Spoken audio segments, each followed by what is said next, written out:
সরকার পরিবর্তনের পর বাদ পড়া ৩২১ জন শিক্ষানবিশ সাব ইন্সপেক্টর কি চাকরি ফেরত পাবেন? যদিও পুনর্বহালের দাবিতে আন্দোলনরত এসআইদের দাবি পুনর্বিবেচনার আশ্বাস দিয়েছেন স্বরাষ্ট্র সচিব। এজন্য সংশ্লিষ্ট ব্যাচের পাসিং আউট পেছানো হচ্ছে বলে জানিয়েছেন আন্দোলনরত এসআইদের প্রতিনিধিরা। এ নিয়ে স্বরাষ্ট্র সচিব অবশ্য কোনো কথা বলেননি। তবে স্বরাষ্ট্র উপদেষ্টা আলাদা একটি অনুষ্ঠানে বলেছেন, শৃঙ্খলা ভঙ্গের প্রমাণ পাওয়া গেলে চাকরিতে পুনর্বহালের দাবি বিবেচনা করা হবে না। আওয়ামী লীগ সরকারের পতনের পর পুলিশের ৪০তম ব্যাচের ৩২১ জন শিক্ষানবিশ সাব ইন্সপেক্টর বা এসআইকে বাদ দেয়া হয় ৪ ধাপে। তবে শৃঙ্খলা ভঙ্গের যেসব অভিযোগে তাদের বাদ দেয়া হয়েছে একে ভিত্তিহীন বলছেন চাকরি পুনর্বহালের দাবিতে আন্দোলনরত এসআইরা। এ নিয়ে সচিবালয়ের সামনে দ্বিতীয় দিনের মতো মানববন্ধন ও অবস্থান কর্মসূচি পালন করেছেন তারা। খোড়া অজুহাত দেখায় যে আমরা হইচই করেছি মাঠে, এই হইচই অজুহাত দিয়ে আমাদেরকে 14 মাস ট্রেনিং করার পরে শেষ সময় এসে আমাদেরকে অব্যাহতি দেওয়া হয়। আমার পূবালী ব্যাংকে একটা চাকরি হয়, সেই চাকরি তো আমাকে জয়েন করতে দেওয়া হয় না।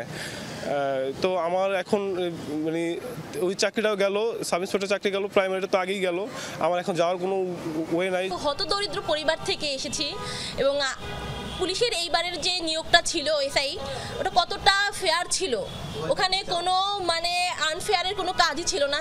আমাদের ৩২১ জনকে আসলে একটা ঠুনকো অভিযোগে অব্যাহতি দেওয়া হয়েছে চলমান প্রশিক্ষণ থেকে। আমাদের দাবি হচ্ছে আমাদেরকে পুনর্বহাল করতে হবে চলমান প্রশিক্ষণে যোগদানের মাধ্যমে। আন্দোলনরত এসআইদের ৩ সদস্যের প্রতিনিধি দল চাকরি পুনর্বহালের দাবি নিয়ে দেখা করেন স্বরাষ্ট্র সচিবের সাথে। দাবি পুনর্বিবেচনায় সচিবের আশ্বাসে ১২ জানুয়ারি পর্যন্ত কর্মসূচি স্থগিত করেছেন তারা। এবং স্যার আমাদের আল্লাহর দোহাই দিয়ে বলছেন, আমি আমার পক্ষ থেকে আমি এত চেষ্টা করব, আমি এমনভাবে আশ্বাস দিয়েছেন যে উনি উপরের লেভেলে জানাবেন আমাদের কথা।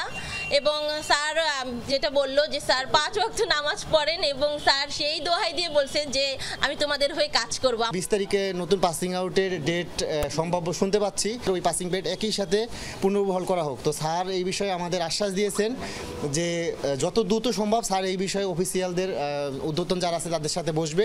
দাবি পুনর্বিবেচনা নিয়ে অবশ্য কোনো কথা বলতে রাজি হননি স্বরাষ্ট্র সচিব। এর আগে স্বরাষ্ট্র উপদেষ্টা পুনর্বহালের দাবি নিয়ে কথা বলেন। এরা যদি শৃঙ্খল হইতো তো তারা তো প্রপারভাবে একটা অ্যাপ্লিকেশন করতে পারতো আইজি সাহেবের কাছে, স্যার আমার তো এটা ঠিক হয় নাই। পুলিশ একাডেমি যদি ঠিকমতো কাজ না করে থাকে তো আইজি সাহেবের কাছে বলতে পারতো, কিন্তু তারা না হইয়া তারা কিন্তু আইজি সাহেবের কাছে না যেয়ে গেছে রাস্তায়। এইটাই তো বোঝা যেতেছে তারা উচ্ছৃঙ্খল ছিল। ডিবি কার্যালয় পরিদর্শন শেষে এসআইদের দাবি নিয়ে এসব কথা বলেন স্বরাষ্ট্র উপদেষ্টা। আলমগীর স্বপন, যমুনা নিউজ, ঢাকা।